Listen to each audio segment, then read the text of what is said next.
On the morning of November 1st, 1894, Nicholas Alexandrovich stood in the corridor outside his father's study at the Livadia Palace.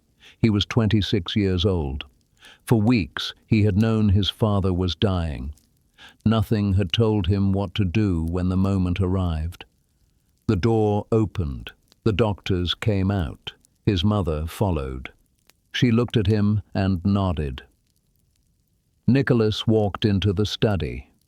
His father's body lay on a couch by the window. The room smelled of medicine and incense. Nicholas stood there for a long time. Then he walked back into the corridor and found his brother-in-law, Grand Duke Alexander Mikhailovich.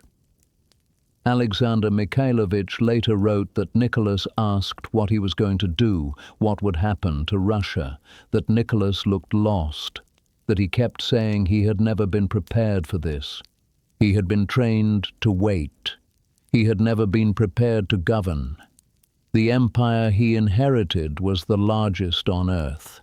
It was also under strain. The question was whether he could recognize what had to change before the strain became irreversible. Good evening, and welcome to Nemesis History. If you're here for these long nights with old empires, take a moment to like the video and subscribe. And as always, I would love to know where in the world you're listening from tonight. Drop your city and your local time in the comments below. There is something that has always moved me about knowing this story is settling over different continents simultaneously.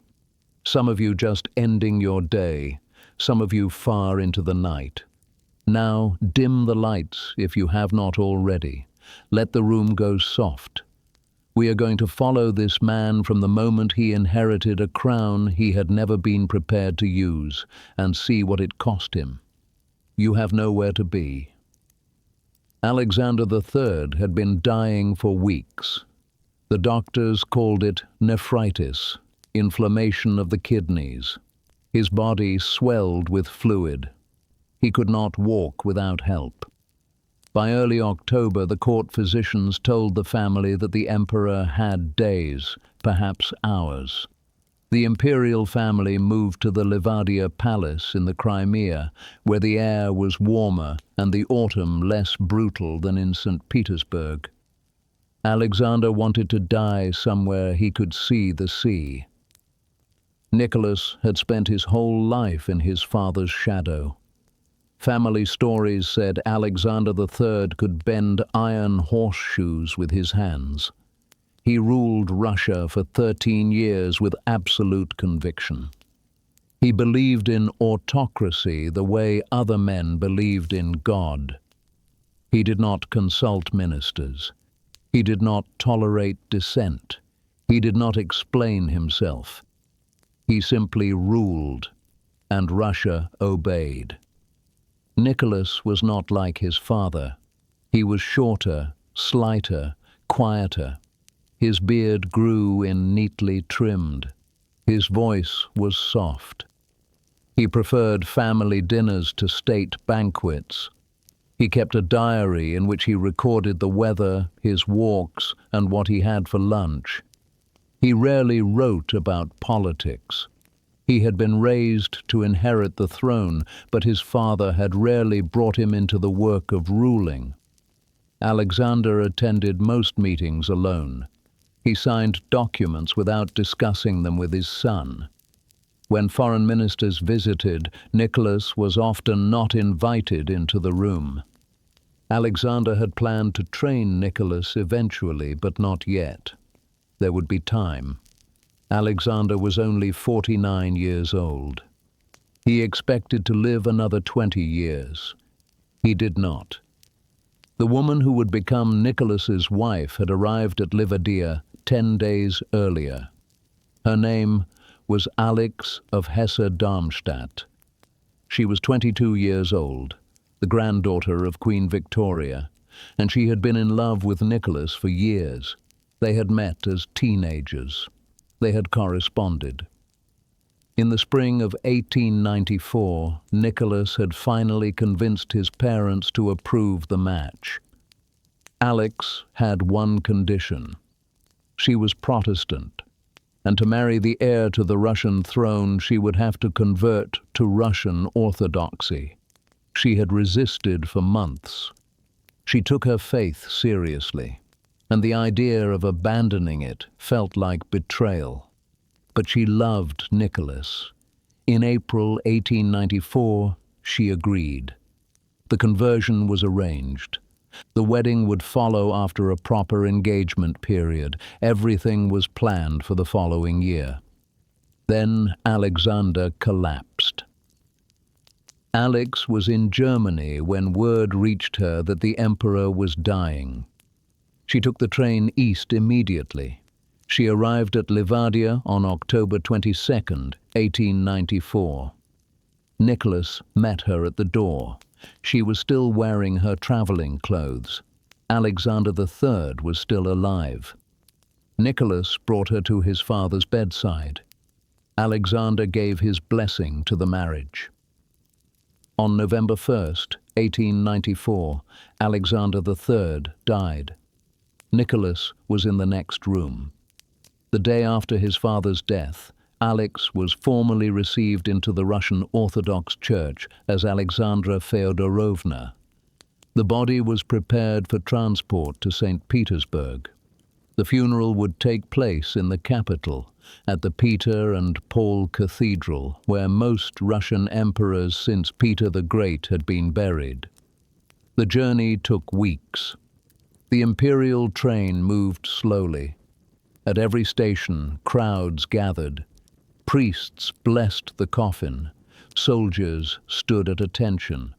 Nicholas and his family traveled with the body. On November 19, 1894, Alexander III was buried. The funeral procession stretched through the capital. Soldiers lined the streets. Cannons fired salutes. Nicholas walked behind the coffin, pale and silent. Alex walked with the women of the imperial family, dressed in black, her face covered by a veil. She had come to Russia to marry an heir. She had arrived in time to bury an emperor. 7 days later, on November 26, 1894, Nicholas and Alex were married in the chapel of the Winter Palace. The ceremony was small and quiet. The court was still in mourning. Alex wore a mourning dress with a silver brocade train. Nicholas wore his military uniform. The guests were mostly family. There were no celebrations, no balls, no public festivities. The city outside was dark. Alex later wrote to one of her sisters about the wedding.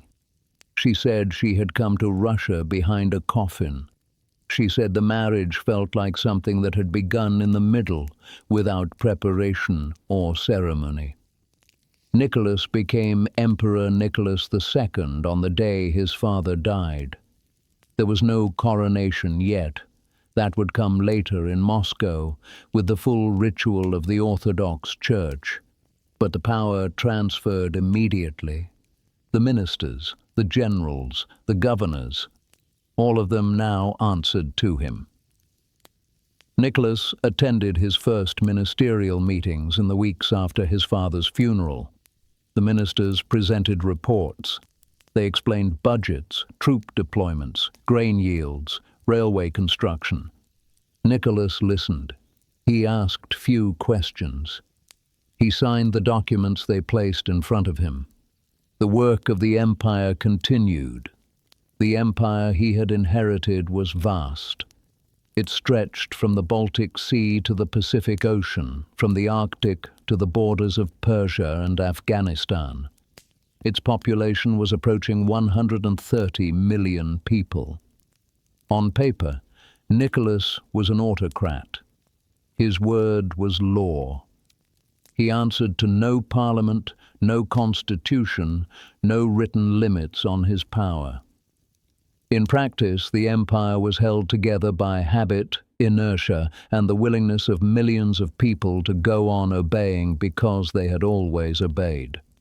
That willingness was not infinite.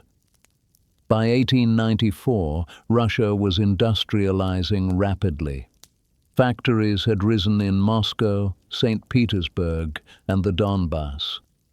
Workers lived in barracks, worked 12-hour shifts, and earned wages that barely covered bread. When they struck, the army was sent in.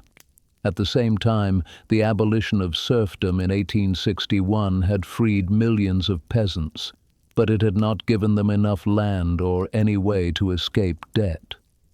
When famine came, as it had in 1891, thousands died while officials debated whether state intervention would undermine traditional structures.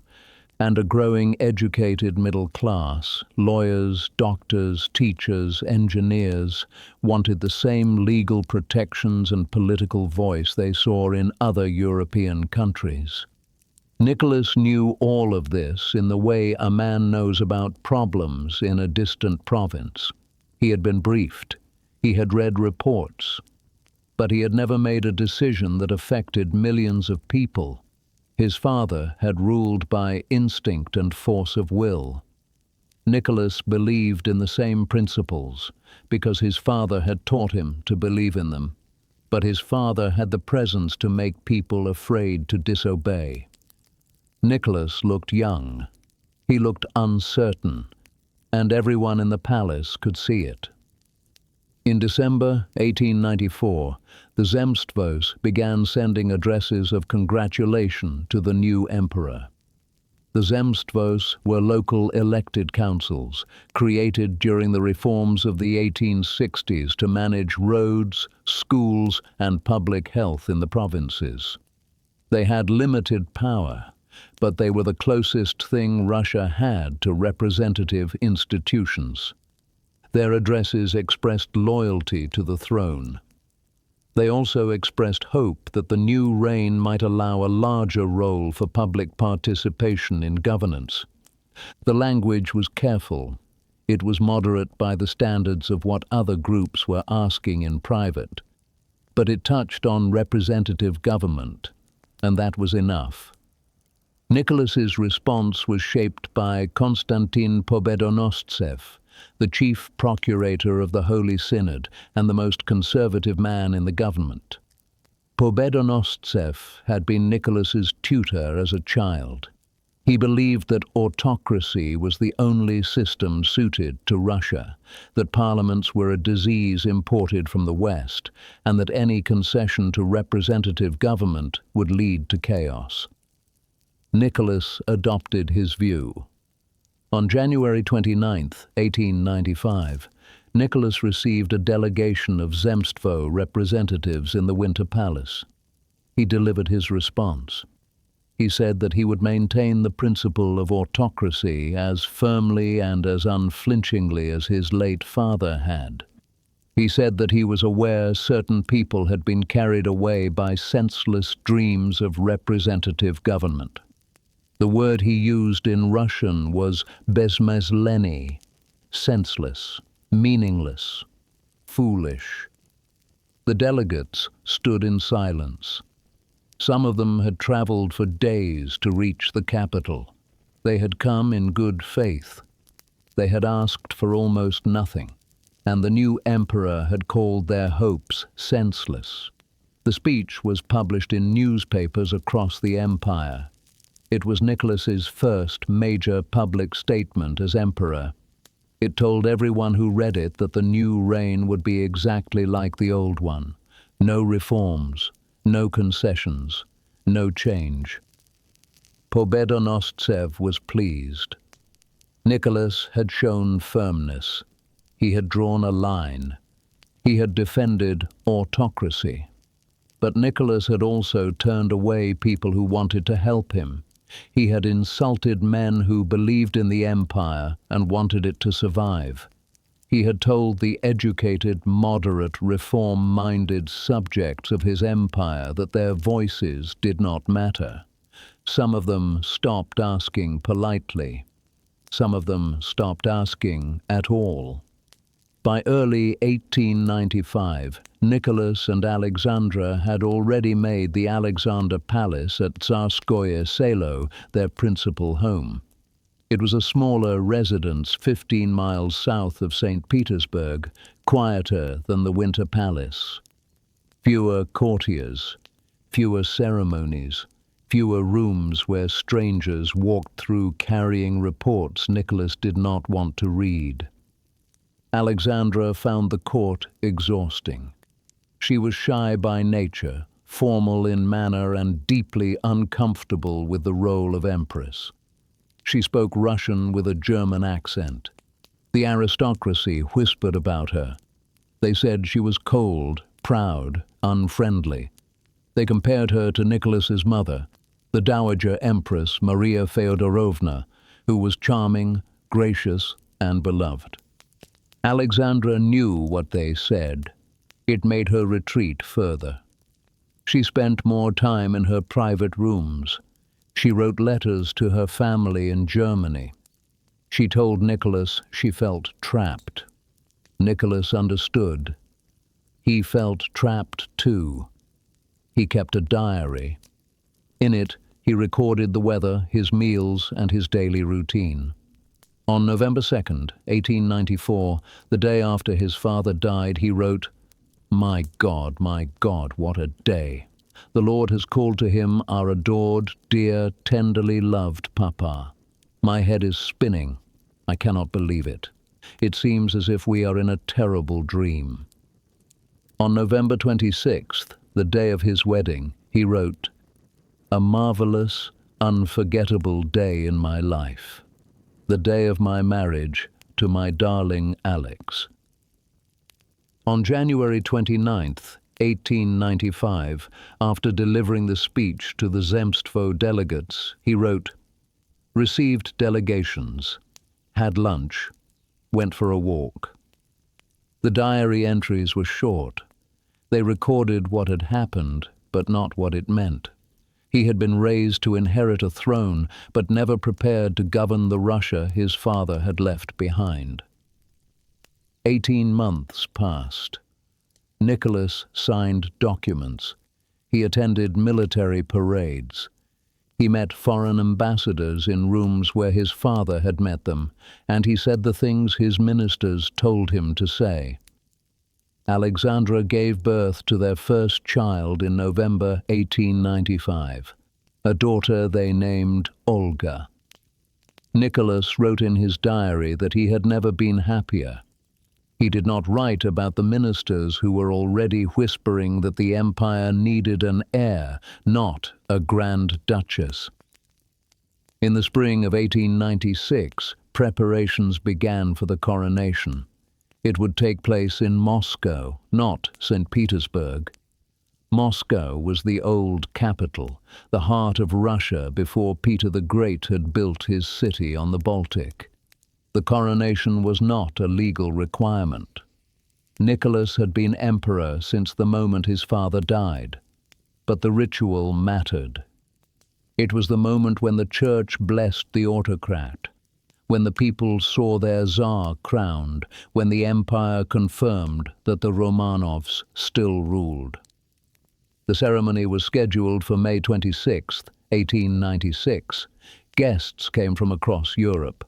Grand dukes, foreign royalty, diplomats, generals and aristocrats filled the hotels of Moscow. The city was decorated. Banners hung from buildings. Temporary pavilions rose in the squares. The government planned weeks of celebrations, parades, balls, receptions, and a massive public festival where the emperor would distribute gifts to the people. Nicholas wanted it to be perfect. He wanted to show that he was ready, that he was his father's son, that Russia was strong. On the morning of May 26th, he and Alexandra entered the Assumption Cathedral in the Kremlin. The cathedral was full. Incense filled the air. Nicholas approached the altar. He lifted the imperial crown and placed it on his own head. It was heavy, encrusted with diamonds and pearls, and it had been worn by every Tsar since Catherine the Great.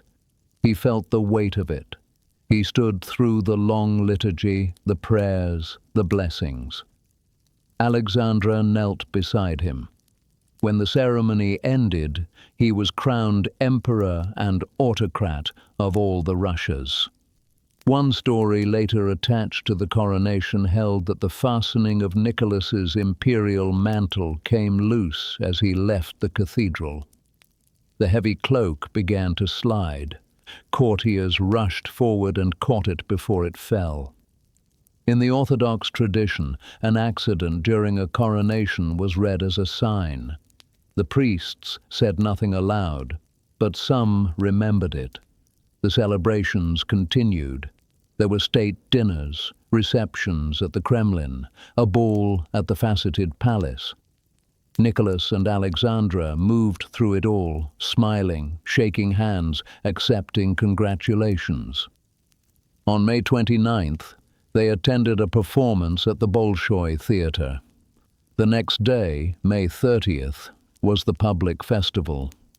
The festival was to be held at Khodynka Field, a military training ground on the outskirts of Moscow.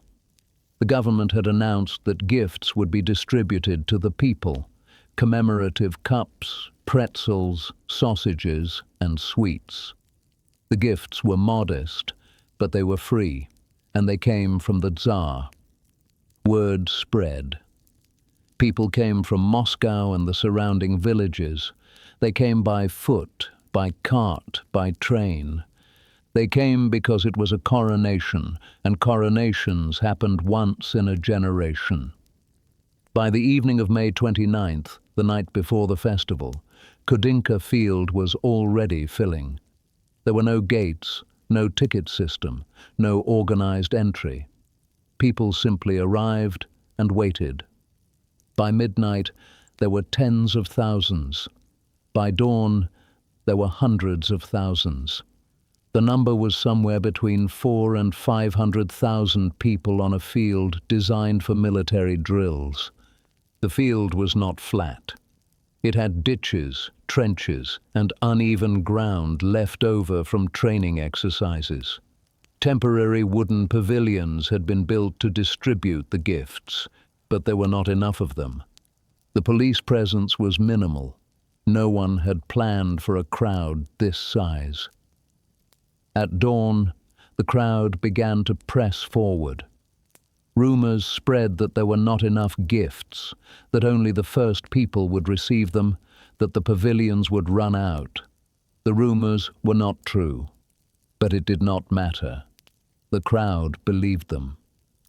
Around 6 in the morning, the pressure at the front became unbearable. People pushed. The ones at the front tried to move back, but they could not. The crowd behind them kept pressing forward. Someone fell. Then another. Then dozens. People tripped over the ditches. They fell into the trenches. The crowd surged over them. The police tried to stop it, but there were too few of them. The wooden pavilions collapsed under the weight of people climbing them. Screams rose from the center of the crowd, but the people at the edges could not hear them. They kept pushing forward, not knowing that people ahead of them were dying. By the time the police and soldiers managed to clear the field, it was mid-morning. The gifts had been distributed to those still standing. The bodies were being pulled from the ditches and carried to the pavilions. The official count was 1,389 dead. Hundreds more were injured.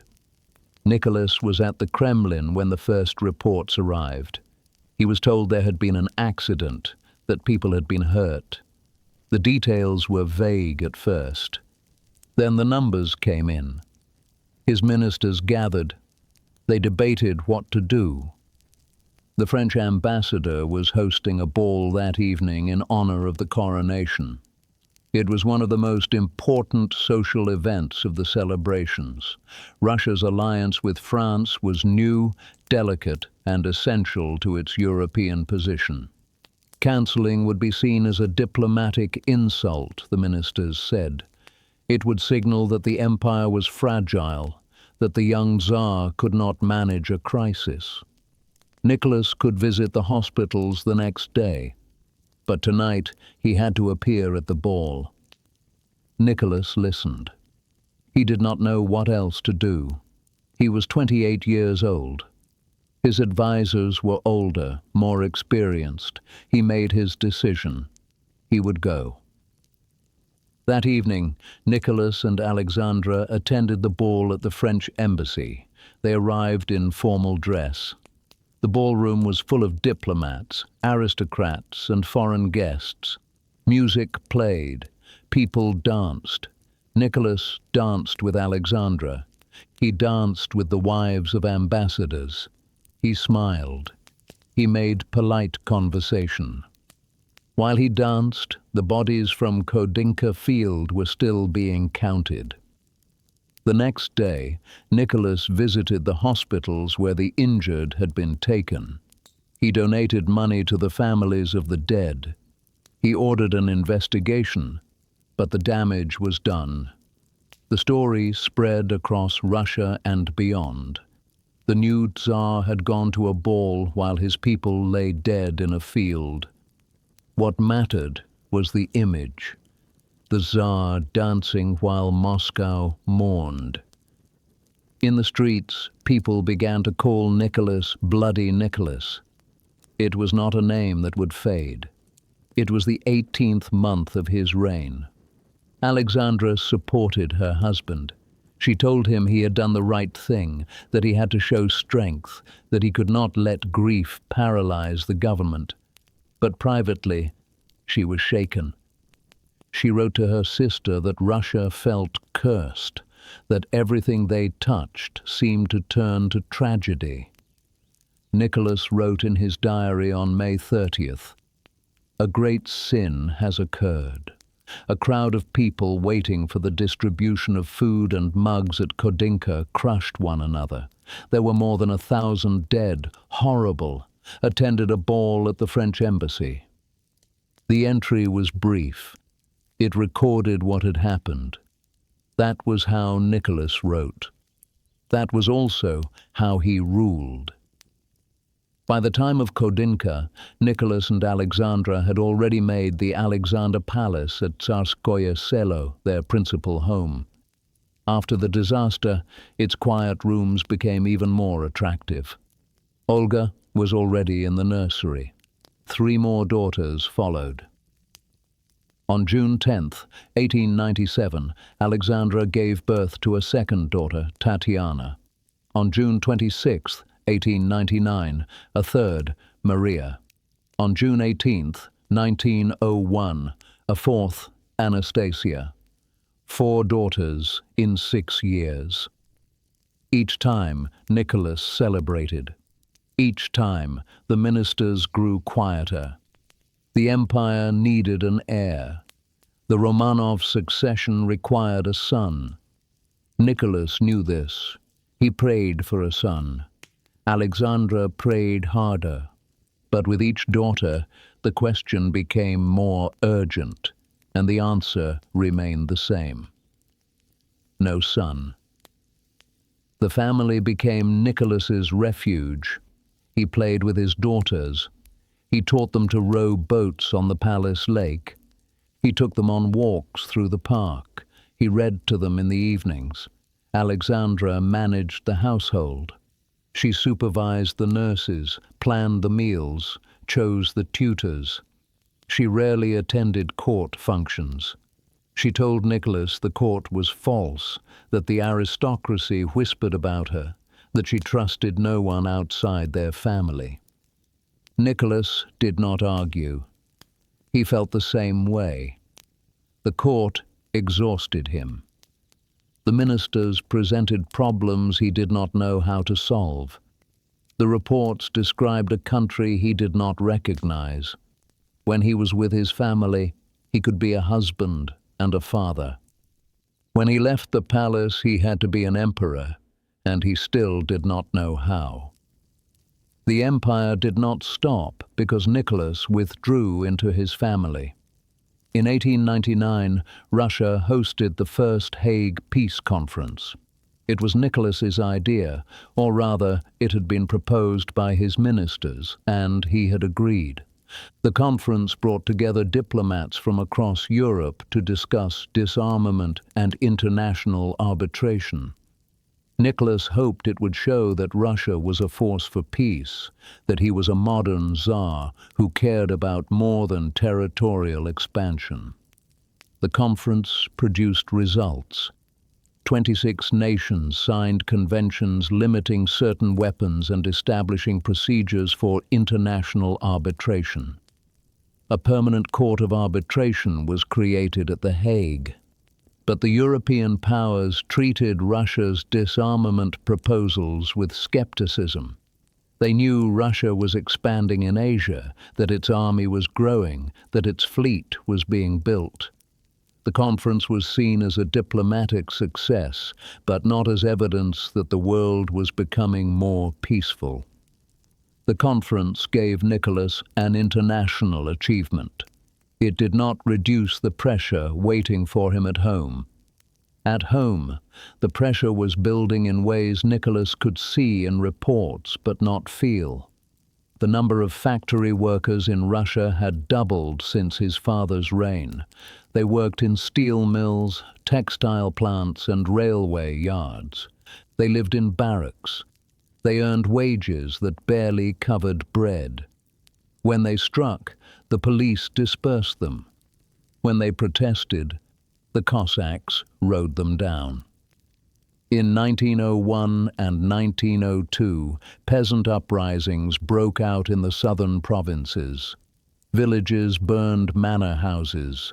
Peasants seized grain stores. The army was sent in. Order was restored. Nicholas was told the problem was agitators, revolutionaries from the cities who stirred up the peasants with false promises. He believed it. He did not believe the peasants had legitimate grievances. They had been freed from serfdom. They had land. If they were unhappy, it was because someone was lying to them. Nicholas's response was to trust in autocracy. His father had ruled without compromise, and his father's reign had been stable. Nicholas would do the same. He would not yield to pressure. He would not listen to people who said Russia needed a constitution, a parliament, or legal protections for workers. Those ideas came from the West. They were not suited to Russia. Russia needed a strong Tsar who loved his people and protected them from chaos. That was what Nicholas believed. It was what his father had taught him. It was what Pobedonostsev had reinforced. And so Nicholas held firm. He rejected petitions. He ignored warnings. He signed orders for arrests and deportations. He believed he was protecting Russia. In April 1903, violence broke out in Kishinev, a city in the southwestern part of the empire. It was a pogrom, an organized attack on the Jewish population. It lasted 2 days. 49 people were killed. Hundreds were injured. Homes and shops were looted and burned. The local police did not intervene. Some of them joined the attackers. The pogrom made international news. Jewish communities across Europe and America protested. They called on the Russian government to protect its Jewish subjects, to arrest those responsible, to make clear that such violence would not be tolerated. Nicholas said little publicly. In private, his view of Jews was shaped by the anti-Semitism common among Russian aristocrats. He believed Jews were a source of revolutionary ideas, that they stirred up unrest, that they were disloyal to the empire. His diary entries from this period contain casual anti-Jewish remarks. Trials were held. Some attackers were prosecuted, but the sentences were light, and many of those arrested were released. The local authorities who had failed to stop the pogrom were not punished. The message was clear. Violence against Jews would not be met with the full force of the law. Nicholas did not see the response as inadequate. He saw the pogrom as a local disturbance, exaggerated by foreign newspapers. He saw the international outcry as meddling in Russia's internal affairs. By 1903, Nicholas's government was looking for a way to relieve domestic pressure. The economy was growing, but the benefits were not evenly distributed. Workers were angry. Peasants were restless. The educated middle class wanted political reform. The revolutionaries were gaining followers. Years later, Sergei Witte would claim in his memoirs that Interior Minister Vyacheslav Pleva had spoken of the need for a short, victorious war to hold back revolution. Whether Pleva used those exact words or not, the phrase captured a confidence shared by many around the court. Japan would not dare to fight Russia, and if it did, the war would be brief. Russia had been expanding into Manchuria and Korea for years. It had built the Trans-Siberian Railway. It had secured a lease on Port Arthur, a warm-water naval base on the Pacific. It was encroaching on territories that Japan considered within its sphere of influence. Tensions were rising. Diplomatic negotiations were going nowhere. Nicholas refused to make the concessions that might have averted conflict. The view in Nicholas's government was that Japan would not dare to fight Russia. Russia was a European great power. Japan was a small island nation. If it came to war, Russia would win quickly and decisively. On the night of February 8th to 9th, 1904, Japanese torpedo boats attacked the Russian squadron at Port Arthur without warning. Japan's formal declaration of war followed on February 10th. Nicholas was at Tsarskoye Selo when the news arrived. He was with his family. His daughters were playing in the nursery. Alexandra was reading. It was a quiet evening. And then a telegram came from Port Arthur. The war Nicholas had been told would be short and victorious had begun. It would be neither. The war began badly and grew worse. In the first weeks, the Japanese army landed in Korea and pushed north into Manchuria. The Russian Pacific Fleet was bottled up in Port Arthur, unable to break out. Nicholas received daily telegrams from the front. The news was always the same. Japanese forces advancing, Russian forces retreating, casualties mounting. Nicholas did not understand how this was happening. Russia had more soldiers, more ships, more resources. Japan was a small country on the edge of Asia. It should not have been able to challenge a European great power, but the telegrams kept coming, and the news kept getting worse. In April and May, Russian positions fell at the Yalu River and at Nanshan. The defeat at the Yalu opened the road into Manchuria. The loss of Nanshan helped isolate Port Arthur from the landward side. By summer, the city was under siege. Nicholas tried to focus on the war. He attended meetings with his generals. He approved plans for reinforcements. He sent orders to the commanders in the Far East. But the distance was immense. Port Arthur was 6,000 miles from St. Petersburg. Orders took weeks to arrive. Reinforcements took months. By the time Nicholas's decisions reached the front, the situation had already changed. And then, in the middle of the war, something else happened. On August 12, 1904, Alexandra gave birth to a son. Nicholas was at Peterhof, the summer palace outside St. Petersburg, when the labor began. He stayed close to Alexandra's room. He paced the corridors. He prayed. At 1 in the afternoon, the doctors told him he had a son. The empire had an heir. Nicholas wept. He had prayed for this for 9 years, 4 daughters, and now, finally, a son. He named the boy Alexei, after the second Romanov Tsar. The news was announced immediately. Guns fired salutes from the Peter and Paul fortress. Church bells rang across the capital. Te Deums were sung in cathedrals. The empire celebrated. Nicholas held his son and felt for the first time in months that something had gone right. The war was a disaster, but he had an heir. The dynasty was secure. Russia had a future.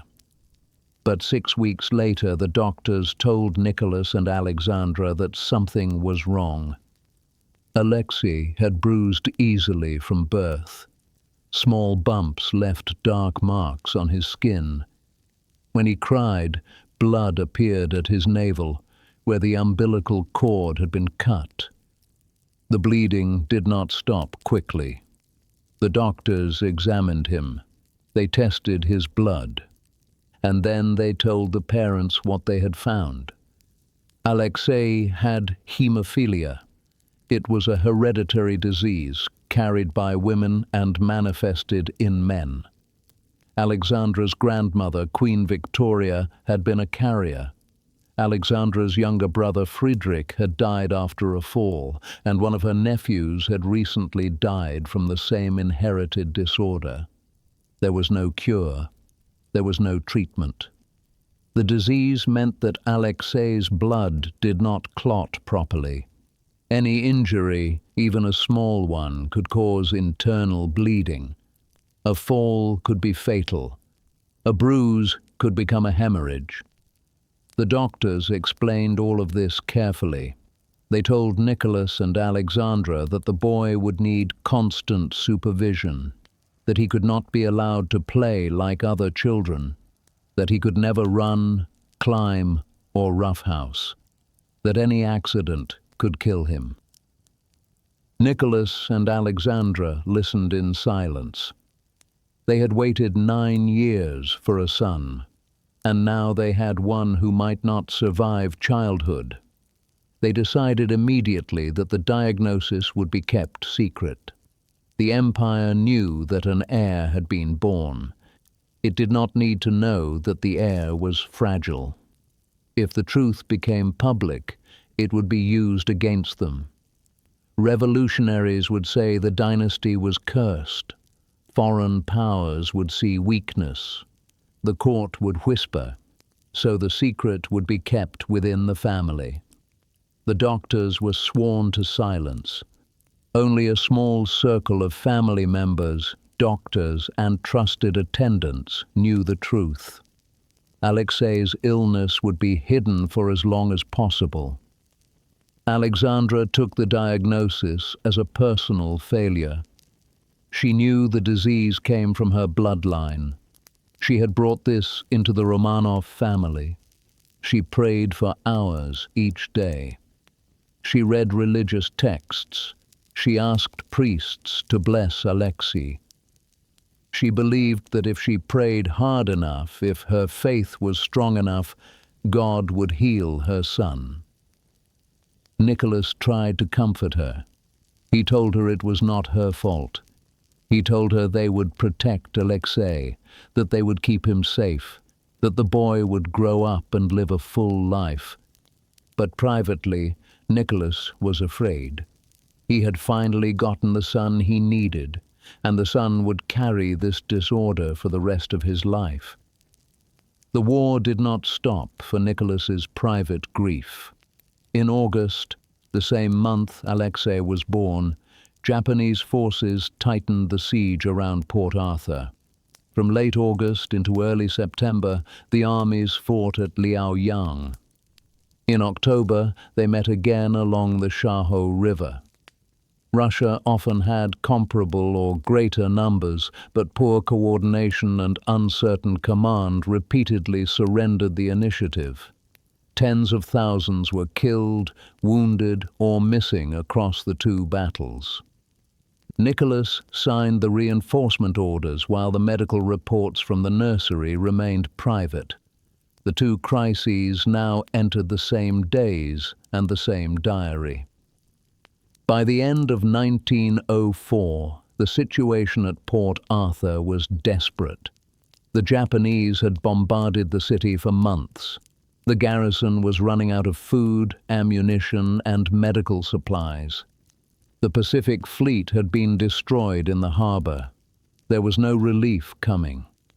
General Anatoly Stessel decided that the fortress could not hold. Some of his officers disagreed and believed resistance could continue. He opened surrender talks without first winning their consent, a decision that would later bring him before a court-martial. On January 2nd, 1905, Port Arthur surrendered. More than 20,000 soldiers, along with thousands of sick and wounded men, passed into Japanese captivity. The surrender became a symbol far beyond the fortress. A modern Asian state was defeating one of Europe's great empires. Nicholas received the news at Tsarskoye Selo. He was in his study. He read the telegram, and then he wrote in his diary. He called the news shocking, hard and painful, and ended by accepting it as God's will. His diary recorded the surrender in a few compressed lines before returning to the life of the household. Alexei was not yet 5 months old. He could not walk yet. He could barely sit up. Outside, the empire was breaking. Inside, Nicholas held the boy he had prayed for, the boy who would carry a disorder that could become life-threatening without warning, and he did not know which disaster to fix first. But the war was no longer the only crisis. While the army was losing in the east, the cities at home were filling with people who had stopped waiting for the Tsar to hear them. On the morning of January 22nd, 1905, a crowd began to gather in the workers' districts of St. Petersburg. They came from the factories, the tenements, the docks. They carried icons and portraits of Nicholas. They sang hymns. At the front walked a priest named Father Georgy Gapon. Gapon had organized the march. He had spent months building a workers' association with the government's approval, teaching loyalty to the Tsar and urging workers to trust that the Tsar would protect them if they asked. Now he was leading them to the Winter Palace to present a petition. The petition asked for an 8-hour workday, a minimum wage, better working conditions, and the release of workers arrested during recent strikes. It was respectful in tone. It addressed Nicholas as sire and little father. It said the workers had come to him because no one else would listen. Nicholas was not at the Winter Palace. He was at Tsarskoye Selo with his family. He knew the march was planned. His ministers had warned him. They had told him the workers were being manipulated by radicals, that the march was a threat to order, that it had to be stopped. The government deployed troops to block the approaches to the Winter Palace. Nicholas had been warned and remained at Tsarskoye Selo. Operational decisions in the capital were left to ministers and military commanders. By midday, the marchers had reached the city center. There were separate columns approaching the palace from different directions. Some estimates put the total number at over 100,000. At several points, soldiers blocked their path. Officers ordered the crowds to disperse. The crowds did not disperse. They kept moving forward, slowly, holding their icons and singing. The soldiers opened fire. The shooting was not continuous. It happened in bursts at different locations across the city. At the Narva gate, troops fired into a column led by Father Gapon. Bodies fell on the snow. At the Alexander Garden near the Winter Palace, soldiers shot at another group trying to cross the square. At Vasilyevsky Island, Cossacks charged a crowd with sabers. By evening, the streets were clear. The official count was 96 dead. Other estimates ranged into the hundreds. The exact number was never confirmed. What mattered was not the count, but the fact. Soldiers had fired on unarmed people carrying the Tsar's portrait. Nicholas wrote in his diary that evening, "A painful day. Serious disorders took place in Petersburg when workers tried to get to the Winter Palace. The troops had to fire in several places in the city, many killed and wounded.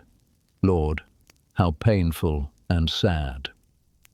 In his diary and in official accounts around him, the march appeared as disorder and provocation. Gapon was treated as an agitator, and the workers as people misled by radicals. That explanation avoided the fact that many marchers had come precisely because they still trusted the Tsar. The day became known as Bloody Sunday. It became the opening rupture of the 1905 revolution and shattered the image of the Father Tsar. Strikes spread across Russia in the weeks that followed. Workers in Moscow, Kiev, and Riga walked out of factories. University students boycotted classes. Lawyers, doctors, and engineers formed professional unions and issued demands for political reform. The strikes were not centrally organized. They were a response to years of accumulated grievances, low wages, long hours, no legal way to petition for change, and now the knowledge that asking the Tsar for help could get you shot. In March, Nicholas authorized work on a consultative representative assembly. The detailed Bulygin Duma plan was not proclaimed until August, and by then its narrow franchise and merely consultative powers satisfied almost no organized opposition. Order was not restored. In May, before peace negotiations had begun, a new crisis arrived from the sea. The Baltic Fleet, which had been sent around the world to relieve Port Arthur, finally reached the Pacific. It had left in October 1904, traveled through the Atlantic, around Africa, across the Indian Ocean, and up the coast of Asia. It had taken 7 months. Port Arthur had already surrendered by the time the fleet arrived. On May 27th, 1905, the Baltic Fleet entered the Tsushima Strait between Korea and Japan. The Japanese fleet was waiting. The battle lasted 2 days. It was not close. The Russian fleet had endured 7 months of continuous sailing with inadequate maintenance, fouled hulls, and overloaded coal bunkers. Training and coordination were poor. Japanese ships operated in home waters with superior speed, gunnery, and intelligence. By the end of May 28th, 21 Russian ships had been sunk or captured. Over 4,000 Russian sailors were dead. The Japanese lost 3 torpedo boats. It was one of the most decisive naval defeats of the modern era. The 2 Russian squadrons committed against Japan had been destroyed as effective fighting forces. Nicholas received the news at Tsarskoye Selo. He wrote in his diary, "Terrible, terrible news about the destruction of almost the entire squadron in a 2-day battle. Lord, have mercy on us." His surviving diary entry recorded horror and an appeal to God, but no reconsideration of his own decision to enter the war. In September, Russia signed the Treaty of Portsmouth, mediated by the United States. Russia ceded the southern half of Sakhalin Island to Japan, recognized Japan's dominance in Korea, and evacuated Manchuria. Russia received no reparations. The result shocked contemporaries. Japan had defeated a European great power. The myth that Russia could not be defeated had been shattered. The myth that the Tsar's authority was unshakable began to crack. By October 1905, the strikes that had begun in January had not stopped. They had paused, flared, paused again, and now they returned with greater force. On October 20th, October 7th in the Russian calendar then in use, the Central Bureau of the Railway Workers' Union called for a general strike. Over the following days, the stoppage spread across the Moscow rail network and then across the empire. Trains stopped running. Goods stopped moving. Cities that depended on rail for food and fuel began to run short. By late October, the railroad strike had become a general strike. Factory workers joined. Printers, telegraph operators, shopkeepers, and teachers joined. Most of urban Russia had stopped working. In St. Petersburg, a council of workers' deputies formed to coordinate the strike. It called itself the Soviet of Workers' Deputies. A young revolutionary named Leon Trotsky became one of its leaders. Nicholas's government could not function. Telegrams could not be sent. Troops could not be moved without trains.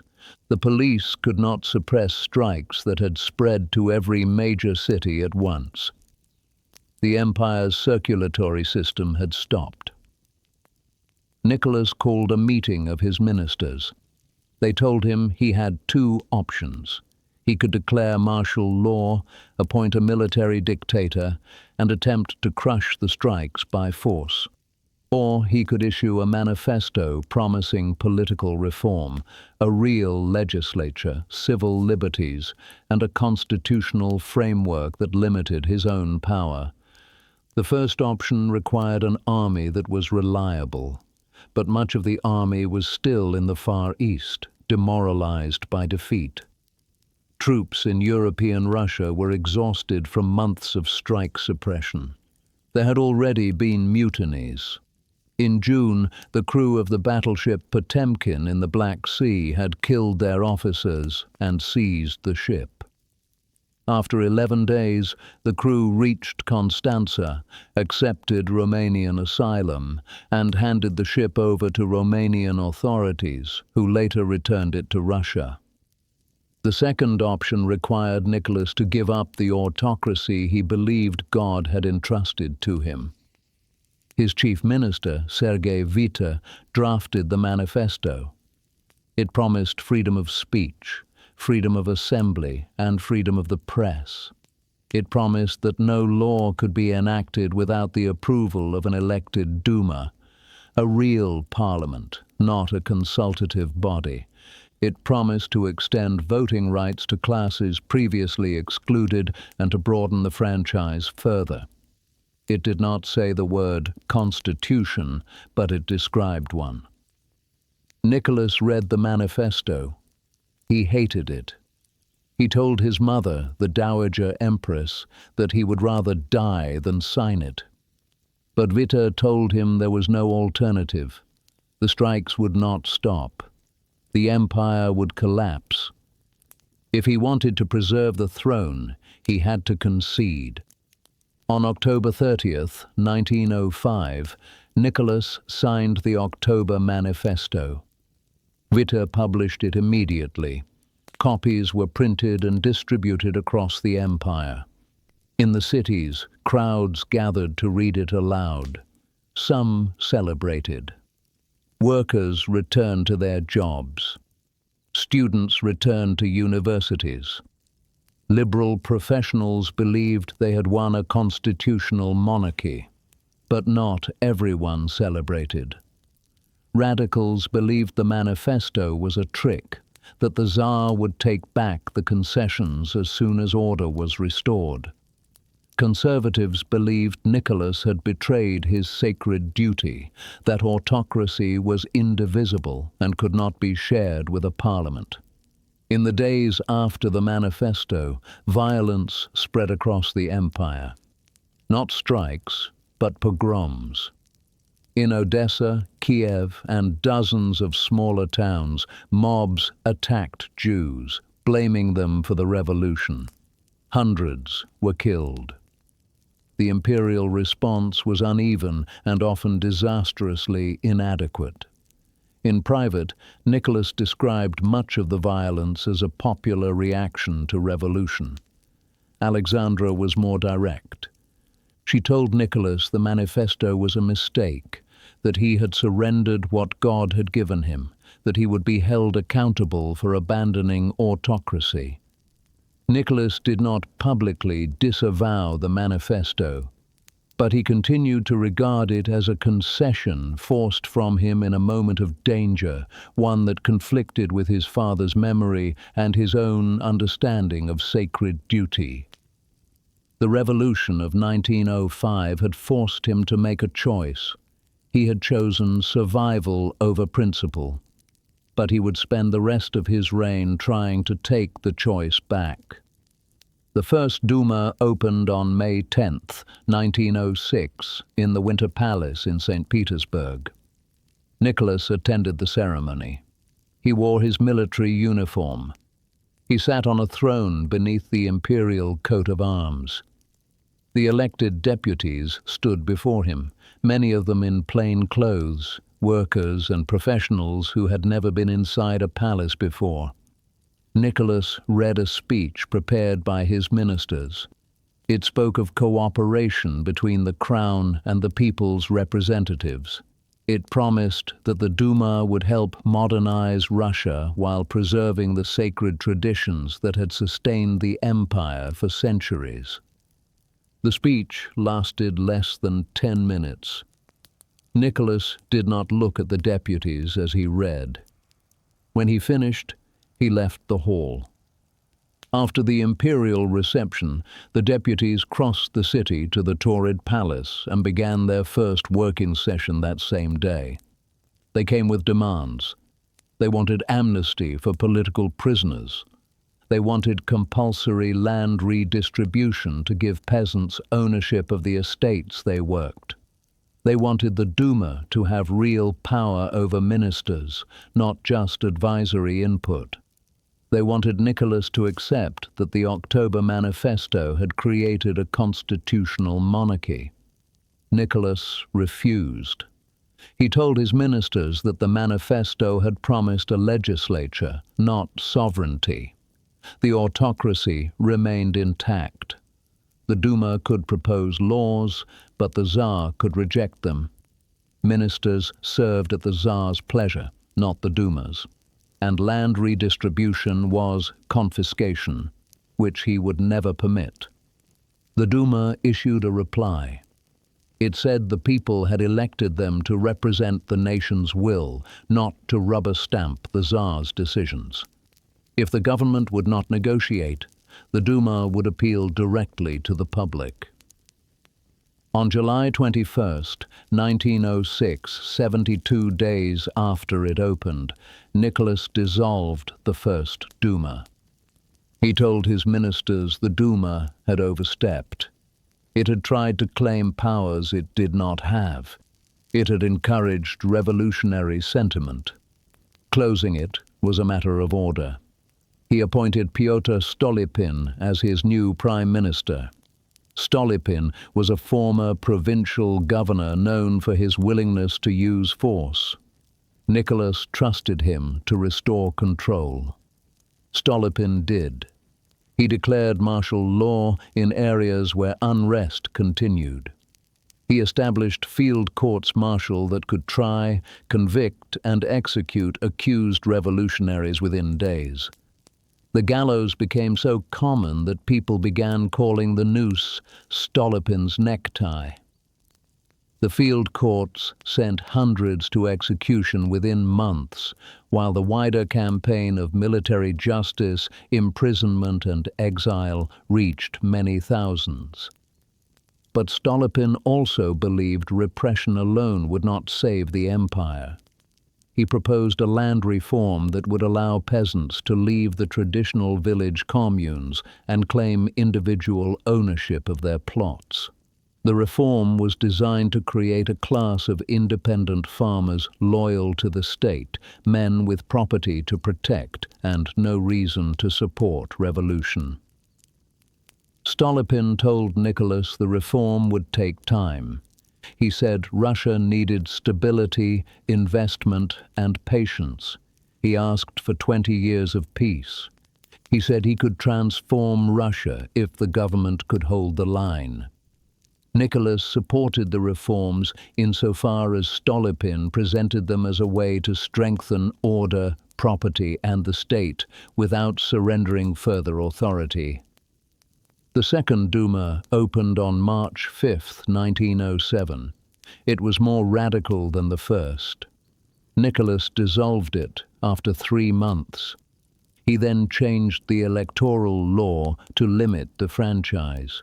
The new rules gave more weight to landowners and reduced the representation of workers and peasants.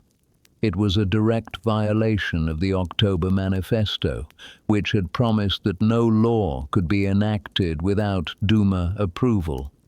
Nicholas did it anyway. The Third Duma, elected under the new rules, opened in November 1907. It was more conservative, more compliant. It lasted 5 years. Nicholas tolerated it because it no longer challenged him. During those years, Russia stabilized. The economy grew. Stolypin's land reforms began to take effect. Factories expanded. Railroads were built. The threat of revolution receded. Some in the government believed the crisis had passed, that Russia had survived 1905 and learned to modernize without losing its monarchy. Stolypin believed Russia was on the right path, but only if the reforms were allowed to continue. In September 1911, he traveled to Kiev with Nicholas to attend ceremonies marking the unveiling of a monument to Alexander II. On the evening of September 14th, they attended a performance at the Kiev Opera House. Nicholas sat in the imperial box. Stolypin stood in the orchestra section during the intermission. A man approached him. The man drew a revolver and fired twice. Stolypin fell. According to accounts from the theater, he looked up at the imperial box and made the sign of the cross toward Nicholas. He was carried out of the theater. He died 4 days later. The assassin, Dmitry Bogrov, was a revolutionary who had also worked as a police informant. His motives were never fully clarified. He was tried and executed within days. Nicholas attended a requiem service in Kiev after Stolypin's death, but he did not remain for the burial at the Kiev Pechersk Lavra. Nicholas ordered an investigation, but he did not appoint another minister of Stolypin's caliber. The new chairman of the Council of Ministers was Vladimir Kokovtsov, a cautious fiscal administrator. Kokovtsov was an experienced finance minister and administrator, but he did not possess Stolypin's combined political authority or a comparable program for reshaping the countryside and the relationship between government and Duma. Stolypin had given Nicholas a path. Nicholas had taken it only as far as it served autocracy. When Stolypin died, the path closed, and Nicholas did not look for another one. Grigory Rasputin first appeared at court in 1905. He was a peasant from Siberia, a wanderer who claimed to have visions and healing powers. He had no formal education, no title, no wealth. But he had a reputation. People said he could see into souls, that he could calm the troubled, that God spoke through him. He was brought to Alexandra's attention by women in her circle who believed in mystics and holy men. Russia had always had such figures, wandering prophets, village healers, men who claimed direct connection to God outside the church hierarchy.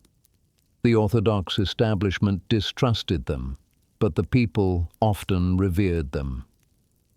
Rasputin was one of these men, but he had learned how to move in higher circles. In November 1905, Grand Duchesses Militsa and Anastasia introduced Nicholas and Alexandra to a Siberian pilgrim named Grigory Rasputin. Nicholas noted the meeting briefly in his diary. At that first audience, Rasputin was not yet the indispensable healer he would later become. By 1907, during one of Alexei's bleeding crises, Alexandra had begun to associate Rasputin's prayers and calming presence with the boy's recovery. During several later crises, Rasputin was asked to pray or send reassurance. A few recoveries followed closely enough for Alexandra to see a pattern, even though the medical course of hemophilia could change without warning. The doctors could not explain it. What mattered was that Alexandra believed Rasputin saved her son, and because she believed it, she trusted him. Nicholas was more cautious. He saw that Rasputin's visits coincided with improvement in Alexei's condition. He saw how much his wife relied on the man. He knew Rasputin was controversial. Rumors spread quickly about his drinking, his behavior with women, his crudeness. But Nicholas also knew that no doctor had been able to do what Rasputin seemed to do. And he would not take away the one thing that gave Alexandra hope. By 1910, Rasputin had become a recurring presence in the family's private religious life. He wrote letters to Nicholas and Alexandra, addressing them in familiar terms, calling them Papa and Mama. He gave advice, not just about Alexei, but about other matters. Who could be trusted? Who was loyal? What God wanted them to do? The court despised him.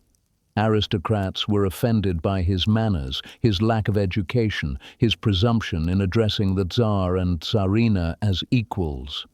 The church hierarchy saw him as a threat, a false holy man who bypassed their authority. Newspapers began publishing stories about his private life, drunken nights, visits to bathhouses, women who claimed he had seduced them under the guise of spiritual counsel. Nicholas knew about the rumors.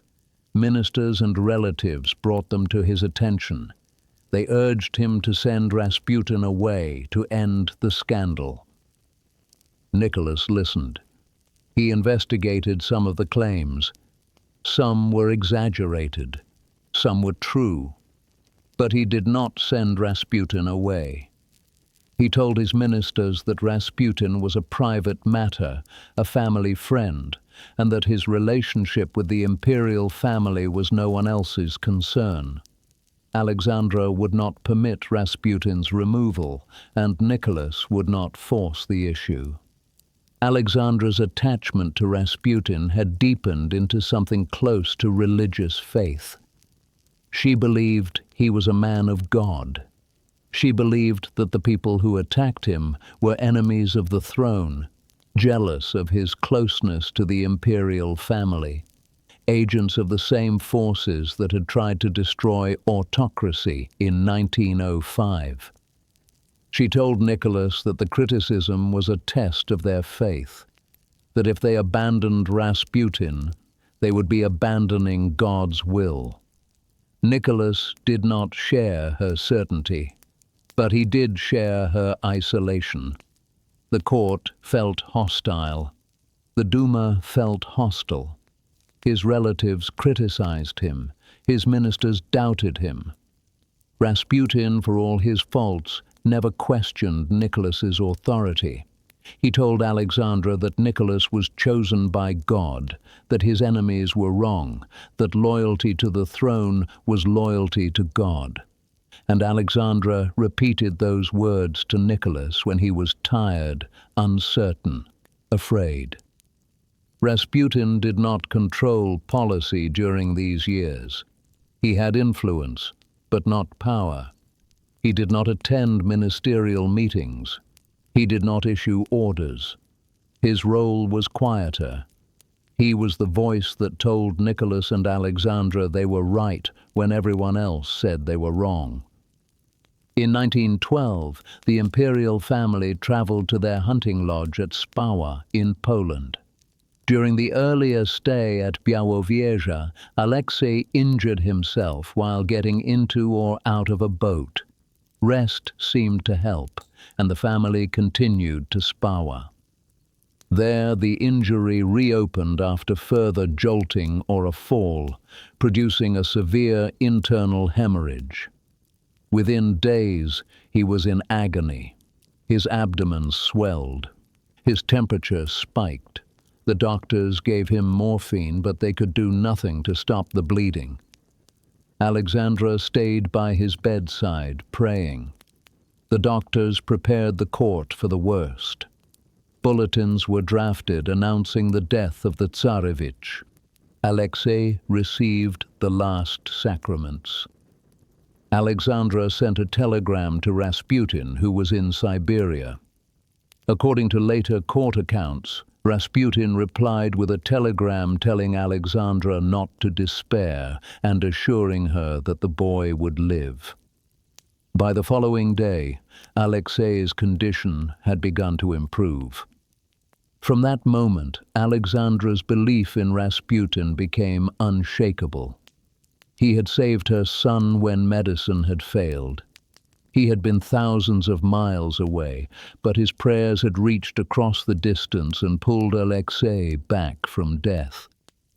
For Alexandra, that was not faith, it was fact. And it meant that when Rasputin spoke, she listened.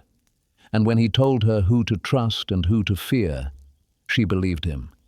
And when Nicholas hesitated, she reminded him of Spawa and of the telegram and of the morning Alexei had opened his eyes. Rasputin had not asked for power, but he had been given something more useful, the certainty of a desperate mother who had no one else to turn to. On June 28, 1914, Archduke Franz Ferdinand of Austria-Hungary was assassinated in Sarajevo. Nicholas was at Peterhof when he received the news. He sent a telegram of condolence to the Austrian Emperor, Franz Joseph. He did not believe the assassination would lead to a general war.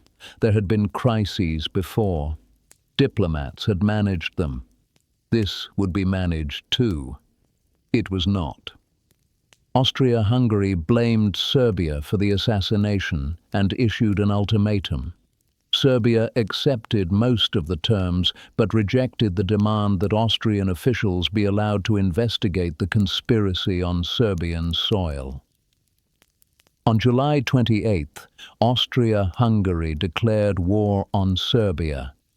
Russia had positioned itself as Serbia's protector. Nicholas's ministers told him that if Russia did not respond, it would lose credibility as a great power. The Slavic populations of the Balkans would see Russia as weak. Austria, Hungary, and Germany would dominate the region. Russia would be isolated. Nicholas ordered a partial mobilization of Russian forces along the Austrian border. It was meant as a warning, not a declaration of war. But the Russian military told him that partial mobilization was logistically impossible. The mobilization plans were designed for total war. If Russia mobilized against Austria, it would have to mobilize against Germany as well. There was no middle option. Nicholas hesitated. He did not want war with Germany. Kaiser Wilhelm II was his cousin. They had exchanged telegrams for years, addressing each other as Nicky and Willie. Nicholas believed they could negotiate. He sent Wilhelm a telegram asking him to restrain Austria. Wilhelm replied that he was trying, but that Russia's mobilization was making peace impossible. On July 30th, Nicholas authorized full mobilization. The mobilization was meant as a show of strength, but once the orders went out, the timetables took over. Millions of men began moving toward the borders. Germany demanded that Russia halt the mobilization. Russia refused. On August 1st, Germany declared war on Russia. On August 3rd, Germany declared war on France. On August 4th, German troops invaded Belgium. Britain declared war on Germany that same day. Within a week, most of Europe was at war. Nicholas told his people that Russia had been forced to defend itself, that Germany had attacked without provocation, that the war was a sacred duty. He appeared on the balcony of the Winter Palace before a crowd of thousands. They cheered. They sang the imperial anthem. They knelt in the square. For a moment, the divisions of 1905 seemed forgotten. Russia was united against a foreign enemy. The army mobilized faster than anyone expected. Trains carried troops to the front. Factories began producing shells and rifles. Russia's allies, France and Britain, promised coordination. The generals said the war would be short. Germany would have to fight on two fronts. Russia's vast reserves of manpower would overwhelm the Central Powers. Many expected it to be over by Christmas. It was not over by Christmas. In August, Russian forces invaded East Prussia. The offensive was meant to relieve pressure on France by forcing Germany to divert troops to the east. The Russian First and Second Armies advanced quickly, but they were poorly coordinated. The Germans intercepted Russian radio messages, which were often sent uncoded. On August 26th, the Germans counterattacked at Tannenberg. The Russian Second Army was encircled and destroyed. Roughly 30,000 Russians were killed or wounded, and about 92,000 were taken prisoner. The army commander, General Alexander Samsonov, walked into the forest and shot himself. The First Army retreated. The invasion of East Prussia collapsed. Nicholas received the reports through the wartime command led by Grand Duke Nicholas Nikolaevich. He visited headquarters and inspected troops, but operational command remained with the Grand Duke and his staff. While the Western Front hardened into trenches, the Eastern Front remained mobile. Russia failed in East Prussia, but won major victories against Austria-Hungary in Galicia, creating the misleading impression that manpower might still compensate for failures in command and supply. By the end of 1914, Russia had suffered over 1 million casualties, killed, wounded, missing, and captured. The generals still promised victory. They said Russia's manpower would prevail. They said the Germans and Austrians were exhausted. They said one more offensive would break the enemy line. Nicholas approved the plans that Grand Duke Nicholas Nikolaevich and the general staff presented to him. The alternative was admitting defeat. The war had closed every other option. Negotiation would leave Russia weakened. Retreat would mean that hundreds of thousands had died for nothing. Reform would mean sharing power. and he had spent 10 years taking power back. So he kept fighting, and the war kept consuming men, shells, and the last reserves of patience that held the empire together. In the spring of 1915, Germany and Austria-Hungary launched a coordinated offensive against the Russian front. They had learned from 1914. This time the attack would not be a quick breakthrough. It would be methodical, sustained, overwhelming.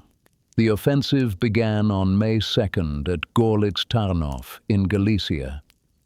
German and Austrian artillery fired over 700,000 shells in 4 hours. The Russian trenches collapsed. The soldiers who survived the bombardment had no ammunition to resist the infantry assault that followed. The line broke. Russian forces retreated. The retreat did not stop. Through the summer of 1915, Russian armies fell back across Poland, Lithuania, and parts of Ukraine. Cities that had been Russian for generations were abandoned. Warsaw fell in August. Vilnius fell in September. Millions of refugees fled east, clogging the roads and overwhelming the railroads.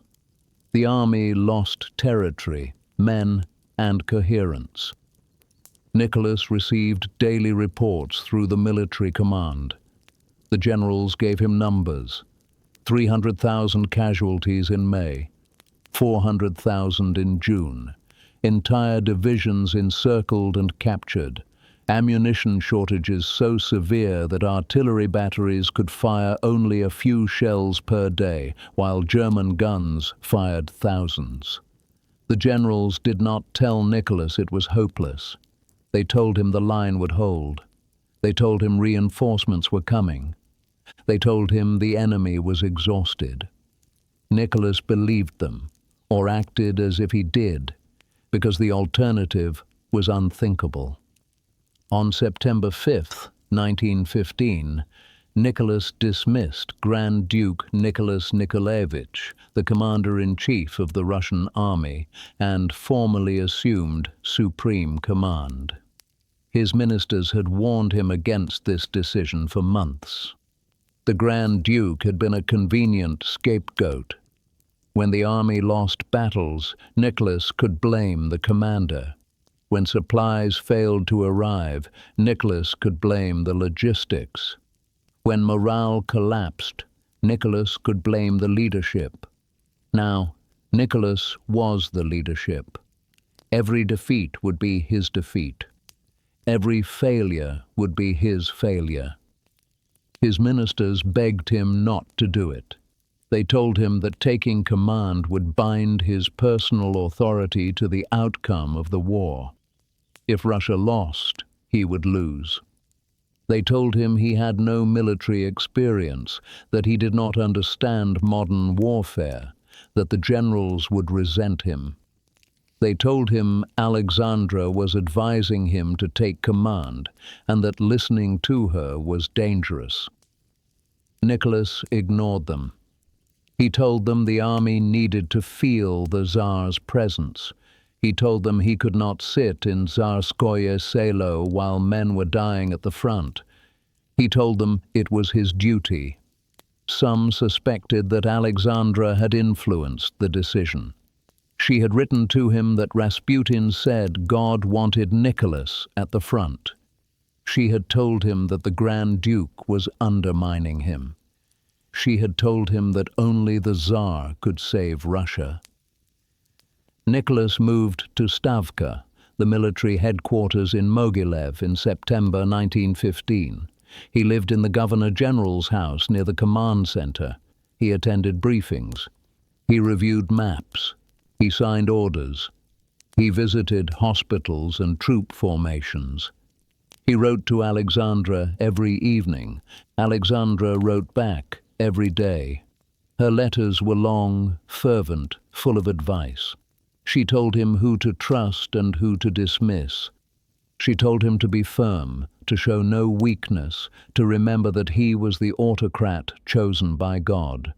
She told him what Rasputin had said, which ministers were loyal, which were traitors, which decisions would bring victory. Nicholas read her letters, and often he followed her advice. While Nicholas was at headquarters, Alexandra remained at Tsarskoye Selo. She had always been involved in family decisions. Now she began to involve herself in government. She met with ministers. She wrote to Nicholas recommending appointments and dismissals. She passed along Rasputin's opinions. And because Nicholas was away, and because he trusted her, he listened. Alexandra's letters reflected suspicion of the Duma, distrust of generals, and conviction that Russia's problems came from weak men who lacked faith. Rasputin's influence grew through this channel. He did not attend cabinet meetings. He did not issue formal orders. But he had Alexandra's ear, and Alexandra had Nicholas's. Because some appointments followed recommendations passed through Alexandra, the public increasingly believed that access to Rasputin mattered more than competence, even when the actual chain of decision was less direct. By 1916, the government had become unstable. Ministers were appointed and dismissed within months. In 1916 alone, 4 men held the Interior Ministry, 2 held the War Ministry, and 3 chaired the Council of Ministers. Each new minister arrived hoping to stabilize the government. Each discovered that Alexandra's recommendations carried weight, and that those recommendations sometimes bore Rasputin's mark. In the summer of 1916, Russian forces launched a major offensive under General Alexei Brusilov. The attack broke through Austro-Hungarian lines in several places and pushed deep into Galicia and Bukovina. Hundreds of thousands of Austro-Hungarian troops were killed, wounded, or captured. The offensive prompted Romania to enter the war on the Allied side, hoping to share in the victory. But the success came at a terrible cost. Russia suffered hundreds of thousands of casualties, and when Romania's own forces collapsed under German and Bulgarian counterattack, Russia had to extend its defensive line even further south. The breakthrough had not changed the fundamental problem. The war had outrun the empire's ability to move supplies and food, to maintain government coherence, and to sustain public belief in victory. The army held the line, but it was weakening. Morale was low. Desertions increased. Soldiers wrote letters home describing hunger, cold, and the sense that their officers did not care whether they lived or died. The cities were running short of food. Railroads struggled to move both military supplies and civilian goods. Bread prices rose. Workers struck. The police suppressed the strikes, but the anger did not go away. Nicholas remained at headquarters. He believed his presence was holding the army together. He believed that if he left, the soldiers would lose faith. But his presence at headquarters meant his absence from the capital. And in his absence, the transportation system, urban food supply, and government credibility continued to deteriorate. By the autumn of 1916, a widening circle of ministers, relatives, and Duma conservatives believed that Rasputin had to go.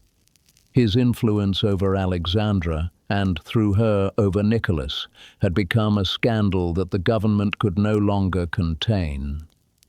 Newspapers published stories about his drinking, his behavior with women, his role in ministerial appointments. In the Duma, deputies openly called him a threat to the throne. Some used stronger language. They said Rasputin was destroying Russia. Nicholas's relatives tried to intervene. Grand Duke Nicholas Mikhailovich wrote a letter warning Nicholas that Alexandra's reliance on Rasputin was turning the court against the throne. He told Nicholas that ministers were being chosen based on Rasputin's recommendations, not their competence.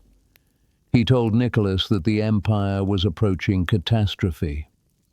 Nicholas read the letter and sent the Grand Duke away from the capital. He told him not to return without permission. Alexandra's sister, Grand Duchess Elizabeth, visited Tsarskoye Selo and begged Alexandra to send Rasputin away. Elizabeth was a widow who had devoted her life to the church. She lived as a nun, running a hospital for the poor. If anyone could speak to Alexandra about faith and duty, it was her sister. Elizabeth told Alexandra that Rasputin was a fraud, that his reputation was destroying the imperial family, that keeping him would cost them everything. Alexandra refused to listen. She told Elizabeth that the people who hated Rasputin were the same people who hated autocracy. She said they wanted to weaken the throne by taking away the one man who truly supported it. She told her sister that if she could not understand, she should leave. Elizabeth left. She never saw Alexandra again. By December 1916, a small group of men had decided that if Nicholas would not remove Rasputin, they would do it themselves. The group included Prince Felix Yusupov, one of the richest men in Russia, married to Nicholas's niece. It included Grand Duke Dmitry Pavlovich, Nicholas's cousin. It included Vladimir Purishkevich, a conservative member of the Duma. They were not revolutionaries. They were monarchists. They believed they were saving the throne. On the night of December 29th, Yusupov invited Rasputin to his palace on the Moika River in Petrograd. He told Rasputin that his wife wanted to meet him, that there would be a small gathering, that it would be private. Rasputin agreed. Yusupov later claimed that he served Rasputin cakes and wine laced with cyanide. He claimed the poison had no effect. He claimed he then shot Rasputin, who fell but did not die. He claimed Rasputin stood up and attacked him, that he ran outside, that the other conspirators shot Rasputin again. He claimed Rasputin still tried to crawl away, that they beat him and finally threw him into the Malaya Nevka, where he drowned. The story became legend. It made Rasputin seem unkillable, demonic, a figure of supernatural endurance. But the surviving autopsy account recorded fatal gunshot wounds. The medical record was far less elaborate than the story Yusupov later told.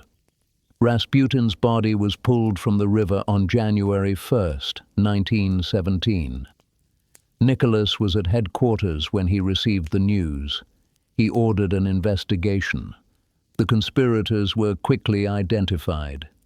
Dmitry Pavlovich and Felix Yusupov were placed under house arrest. Nicholas's ministers urged him to use the moment to rebuild support. According to later accounts and memoirs, several ministers advised that the conspirators be exiled quietly rather than tried publicly, and that Nicholas should announce reforms or closer cooperation with the Duma to show that the government understood the need for change. Nicholas exiled Dmitry Pavlovich to the Persian front and confined Yusupov to his estate. He refused to put them on trial, but he also refused broader reform. In his communications with ministers, he treated the murder as a personal attack on his family and made clear that he would not treat it as a reason to compromise with the Duma. Alexandra was devastated. She believed Rasputin's death was a sign that Russia had turned against God. She arranged for his body to be buried at the unfinished church site connected with Anna Vyrubova near Tsarskoye Selo. She visited the grave often. A warning later attributed to Rasputin claimed that if nobles killed him, the dynasty would soon fall. Alexandra accepted such warnings as real. Nicholas tried to comfort her. He told her the throne was secure. He told her the war was turning. He told her the conspirators had been dealt with and that order would be restored. But Rasputin's death did not save the throne. Killing Rasputin removed the man who had come to symbolize the court's isolation. But it did not remove the habits, fears, or decisions that had produced that isolation. The scandal survived him, and the political crisis was already moving faster than the family could contain. By early 1917, the empire was losing the war in slow motion. Not through a single catastrophic defeat, but through the accumulation of breakdowns that no amount of patriotic speeches could reverse. The railways were overwhelmed by military traffic, fuel shortages, and the struggle to move food into the cities. Factories ran, but the goods did not reach the soldiers or the shelves. Bread lines lengthened in Petrograd. Coal ran short. Prices rose faster than wages. Nicholas remained at Stavka. He received reports, signed orders, and believed that the army still held. His replies still treated the unrest as a disturbance that firm orders and loyal troops could contain. On March 8, 1917, February 23rd in the old Russian calendar, women textile workers in Petrograd walked off their shifts and marched through the streets calling for bread. It was International Women's Day, and the marches began as economic protest, not political revolution. But they did not stop. The revolution that followed would be named for the old calendar month in which it began. By March 10th, the strike had spread. More factories joined. Students joined. Nearly all of Petrograd's industrial workforce had stopped work. Demonstrators filled Nevsky Prospect and the streets around the city center. They shouted slogans against the war, against the government, and increasingly against the Tsar himself. Nicholas, at headquarters hundreds of miles away, received a telegram from the head of the Petrograd military district reporting disorders. Nicholas sent back a terse reply ordering that the disturbances be ended by tomorrow. He believed firmness would work. It had worked before. On March 11th, troops fired on demonstrators in central Petrograd. Men from the Volinsky training battalion were among those ordered into the streets. Elsewhere that afternoon, the 4th Company of the Pavlovsky Regiment mutinied after learning that soldiers had fired on the crowd. Dozens of demonstrators were killed. The next morning, March 12th, the Volinsky soldiers refused to carry out the order again. Their commanding officer, Captain Lashkevich, was killed, and the men left their barracks. Other regiments followed within hours. By midday, most of the Petrograd garrison, over 60,000 men, had mutinied or simply dissolved into the crowd. Two centers of power formed that day. Members of the Duma, ordered to disperse by Nicholas, remained at the Taurid Palace and formed a provisional committee. At the same time, workers' and soldiers' deputies formed the Petrograd Soviet in the same building, recalling the Workers' Council that had briefly existed in 1905. Both bodies acted as if the Tsar's government no longer existed. And in Petrograd, it did not. Nicholas, still at Stavka, decided to return to Tsarskoye Selo, where Alexandra and the children were isolated and frightened. He boarded his train on the evening of March 13th. but the rail lines to the capital were controlled by revolutionary committees and striking workers. His train was diverted north, then west, and finally halted at Pskov, the headquarters of the Northern Front, on March 14th. There, General Rus-ski urged him to accept a government responsible to the Duma. Meanwhile, General Alexeyev, his chief of staff, sent telegrams to the senior front commanders asking their view on abdication. Nearly every reply supported it. They believed that only abdication could keep the army together, hold the front, and prevent total collapse. On the afternoon of March 15th, Nicholas withdrew to consider the choice. He had ruled for more than 22 years, believing that his authority came from God, that the throne and the autocracy were inseparable, and that his duty was to pass both intact to his son. Now his generals, men who had sworn oaths to him, were telling him that the only way to save Russia was to give up the crown. He decided to abdicate. He consulted with Dr. Sergei Fedorov, the court physician, about Alexei's hemophilia and the likelihood that abdication would separate him from his son. After that conversation, Nicholas decided to abdicate not only for himself, but also on behalf of Alexei. He named his brother, Grand Duke Michael, as his successor. Around 10 that night, 2 representatives from the Duma's Provisional Committee arrived at Pskov, Alexander Guchkov and Vasily Shulgin. They came with a draft abdication manifesto, expecting that Nicholas would pass the throne to Alexei with Michael as regent. Nicholas told them he had already decided differently. He signed the manifesto at about 11:40 that night, although the document was dated 3 o'clock that afternoon. It declared that he was giving up the throne for himself and Alexei, named his brother Michael as successor, and called on Russians to remain united and continue the war under the new sovereign in cooperation with the people's representatives. It ended with a prayer for Russia.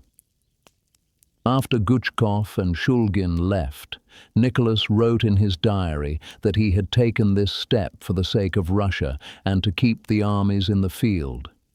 He ended the entry with a line about treason, cowardice, and deceit all around him. His diary framed the moment through betrayal. It offered no sustained assessment of his own part in the collapse. The next day, March 16th, Grand Duke Michael declined to assume supreme power unless a freely elected constituent assembly first decided Russia's form of government and entrusted that power to him. That decision would never come. The Romanov dynasty, which had ruled Russia for 304 years, ended through the combined force of street protest, garrison mutiny, generals' telegrams, and a signature in a railway car. Nicholas was no longer emperor. Before returning to his family, he went back to Mogilev to take leave of the army and see his mother. On March 22, 1917, Nicholas returned to Tsarskoye Selo. He had left for headquarters only about 2 weeks earlier, still believing the unrest could be contained. The provisional government had already ordered that he and his family be held under guard in the Alexander Palace. Alexandra and the children were waiting inside. They had been under house arrest since March 20th. The palace was surrounded by revolutionary soldiers, some of whom had been palace guards 2 weeks earlier. The family was confined to a section of the palace. Certain rooms were locked. The park was accessible only at certain hours, under supervision. Nicholas and Alexandra were together again, but not as emperor and empress, as prisoners. The provisional government initially hoped to send the family abroad. Britain offered asylum in late March, but support behind that offer soon weakened amid concerns over public opinion and the Labour Party's opposition. By April, the offer had quietly been withdrawn. The route out of Russia quietly closed. Nicholas adapted to captivity with an ease that surprised those around him. He chopped wood in the park. He cleared snow. He read to the children. He had spent more than 22 years under the pressure of autocratic rule, and now the pressure was gone. He seemed, in some accounts, almost relieved. Alexandra did not adapt. She believed the provisional government had no legitimacy. She believed the people had been misled by agitators and would eventually realize their mistake. She believed the monarchy would be restored. She refused to acknowledge that the world had changed. The children were isolated and confused. Olga, the eldest, was 21. Tatiana was 19, Maria 17, Anastasia 15, Alexei 12. They had been raised as grand duchesses and the heir to the throne. Now they were prisoners in their own home, guarded by men who called them by their first names and sometimes mocked them.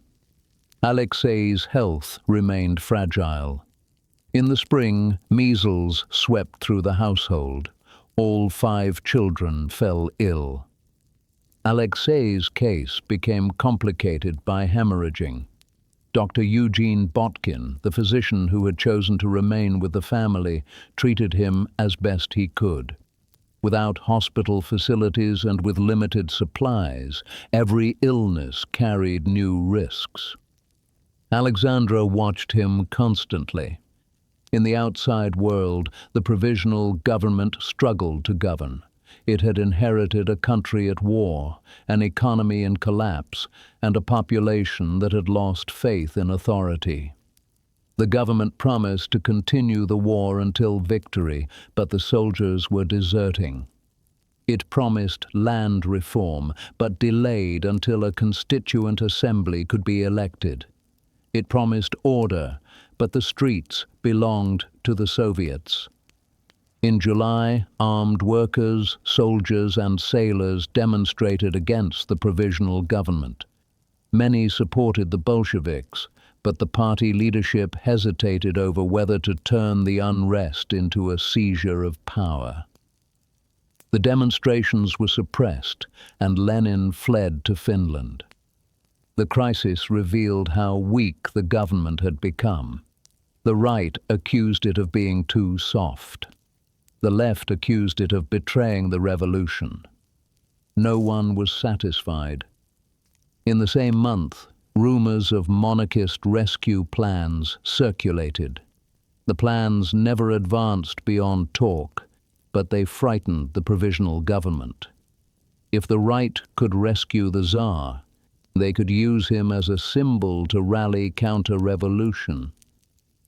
If the left discovered the Tsar was still in Tsarskoye Selo, they might demand harsher measures.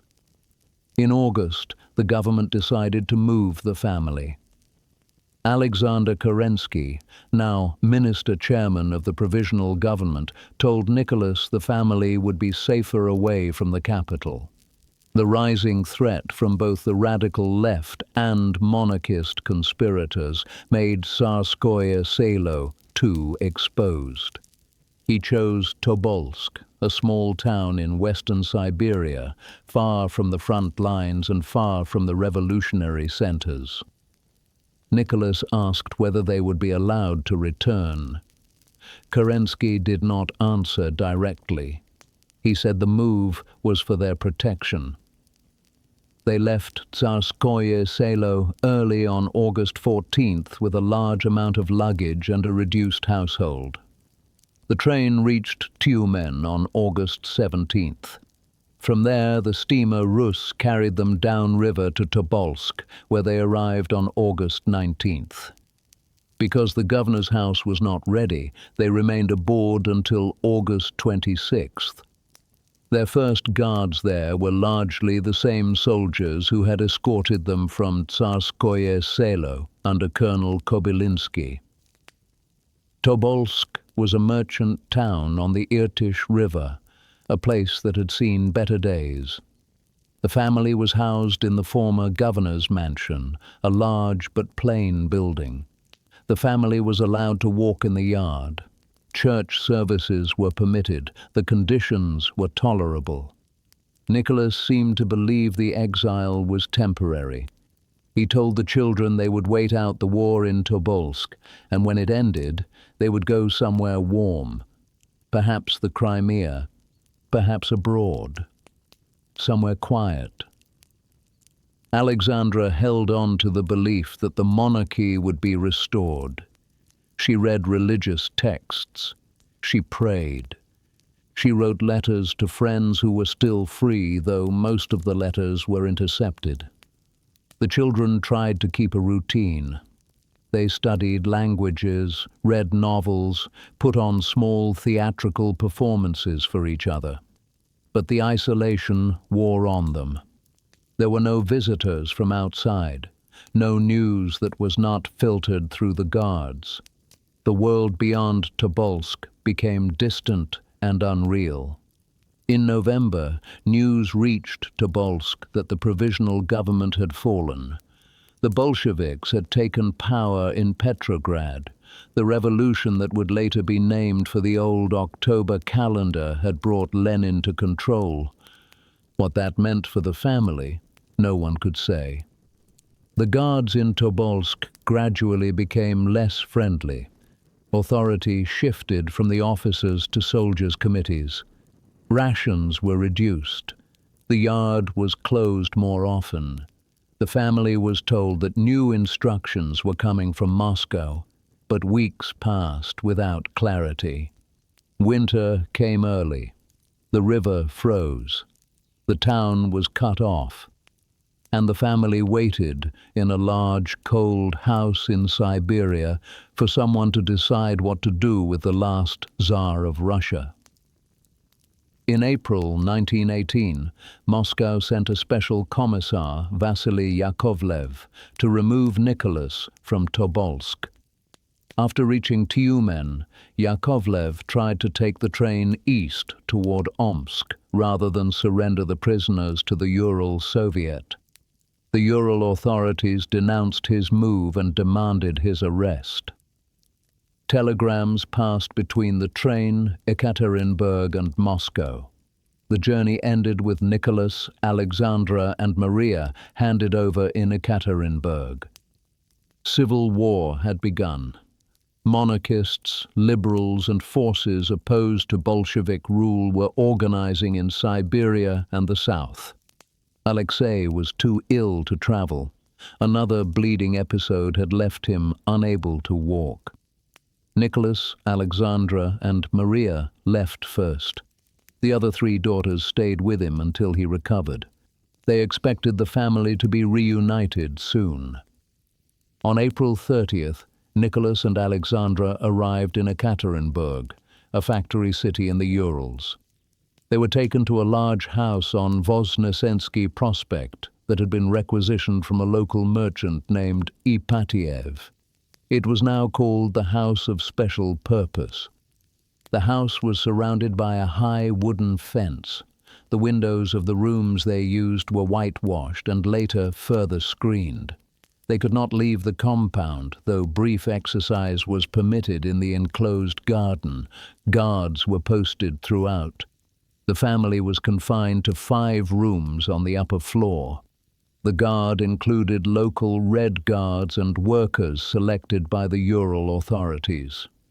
Discipline was uneven, searches became intrusive, and some guards treated the prisoners with open hostility. Obscene graffiti appeared on the walls of the bathroom. Alexandra's jewelry was examined and catalogued. Nicholas kept a strict routine. He woke early, read, took notes, and waited for the brief exercise period allowed in the enclosed yard. He did not complain. He had learned that complaints changed nothing. Alexandra spent most of her time in bed. Her heart condition had worsened, and the stress of captivity had aged her. She prayed constantly. She wrote in her diary. She asked the guards for news of Alexei and the girls. In late May, Alexei and his sisters arrived. The family was together again, but the conditions had grown worse. Rations were reduced. The guards became more intrusive. On July 4th, Yakov Yurovsky replaced Alexander Avdiv as commandant. He tightened the guard, recorded valuables more systematically, and prepared the house for whatever decision came next. Outside, the civil war intensified. The revolt of the Czechoslovak Legion had transformed the fighting in the east. Czech units and Russian anti-Bolshevik forces advanced along the railway toward Ekaterinburg. By mid-July, the Ural authorities could no longer assume the city would remain secure. The Ural leadership had been pressing for execution as anti-Bolshevik forces approached. By mid-July, the Ural Soviet Presidium authorized the killing, and Yurovsky organized it during the final hours. For the days before, the family lived in the house following their small routines. They prayed, read, and kept what order remained to them. A local priest was admitted only occasionally. The final service in the house took place shortly before their deaths. Nicholas read aloud to the children. Alexei, still weak, sat in a wheelchair or lay on a couch. During the night of July 16th to 17th, Yurovsky woke the family and said unrest in the city required them to move downstairs. Nicholas carried Alexei. Alexandra, the four daughters, Dr. Eugene Botkin, Anna Demidova, Ivan Kharitonov, and Alexei Trupp followed. In a small lower room, chairs were brought for Alexandra and Alexei. Yurovsky returned with the execution squad and announced the decision of the Ural Soviet. According to his later account, Nicholas had only time to ask what he meant before the shooting began. Smoke filled the confined room, and the killing took longer than planned. All 11 prisoners died. Their bodies were taken toward Ganina Yama. When the first concealment failed, most were buried beside the old Koptiaki road. Alexei and one sister were hidden separately. A coded message informed Moscow that Nicholas had been killed and that the family had shared his fate. The Bolshevik government announced days later that Nicholas Romanov had been executed, but that his family had been moved to a safe location. The full truth was not revealed for years. 8 days after the execution, white forces entered Ekaterinburg. They found the Ipatiev house empty. They found bloodstains in the basement. They found evidence of a hurried departure. But they found no bodies. Investigators hired by the white government searched the forest. They found the mine site, burnt clothing, and traces of acid. The main burial site was secretly located and opened by Alexander Avdonin and others in 1979, while the Soviet Union still existed. The discovery was not made public until 1990, and official excavation followed in 1991. The remains of 2 more children were found in 2007. Nicholas had once asked, on the morning his father died, "What am I going to do?" He had spent more than 22 years trying to answer that question. He had tried to be the Tsar his father wanted him to be. He had tried to hold the empire together. He had tried to protect his family. Romanov rule had ended with the abdication in 1917. In the basement at Ekaterinburg, the lives of Nicholas's immediate family ended as well. Alexei was 13, no longer an heir-in-law, but still a name the men holding the house believed their revolution could not safely release. Sleep well.